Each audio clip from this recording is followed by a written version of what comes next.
to a T-ball. The first one I've got to talk about, and we've went back and forth on this guy so many times. Andy Dalton, 1-year deal to the Bears. The Bears. Worth $10 million. We know Trubisky went and signed a backup role over there with the Bills for a year for $2.5 million. That team was 8-8 last year. Do you like the Andy Dalton signing over there, or do you think they should have held out for somebody different, or just kept Trubisky? I mean, I like it because, I'm a Green Bay fan. So if the Bears want to sign a much shittier quarterback, that's perfectly fine with me. Mitchell Trubisky isn't the best quarterback in the league, nor is he even close. But Andy Dalton is not any better than what you were getting out of Mitchell Trubisky.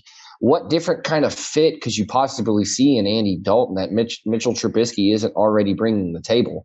Mitchell Trubisky is one of those guys that fares pretty well when everything's clicking. And of course you can say that for a lot of different quarterbacks, every quarterback, if everything's clicking, everything's going right, but it's crunch time. And, when you don't have a lot of key role players, if you're not building your offense for Mitchell Trubisky and then you go and pick up Andy Dalton, are you going to pick up weapons for Andy Dalton? And why would you do that for Andy Dalton and not do it for Mitchell Trubisky?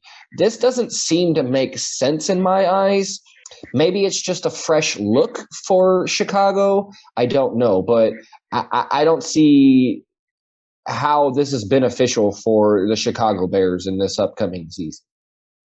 Andy Dalton got his job taken by a 25-year-old Joe Burrow. So, I mean, if a rookie can come in – yeah, if a rookie can come in and snatch his job just like that, then what are Chicago Bears going to get out of it?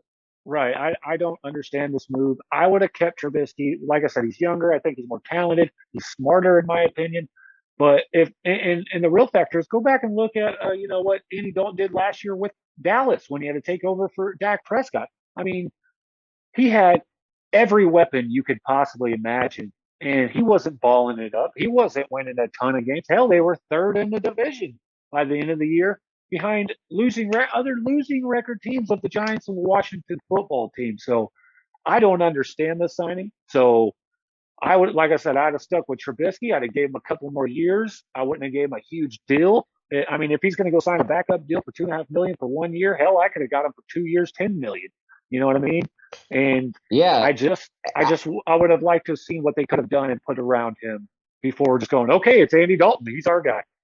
Right. And I kind of feel bad for Mitchell Trubisky, and I know it's kind of out of his hands, but why would you want to go from, taking charge of Chicago Bears to a backup in Buffalo? I mean, you got a shot at winning the division, but other than that, what is Mitchell Trubisky getting out of that? And why would you want to go to a backup position after starting for so long?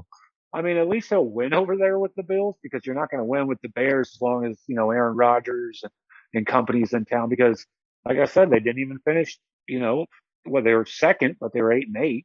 And that's only because Minnesota was more trash than them. I mean, Allen's going to get all the playing time, so Trubisky's not going to get any wins. He's not going to step foot on the field unless Allen gets hurt.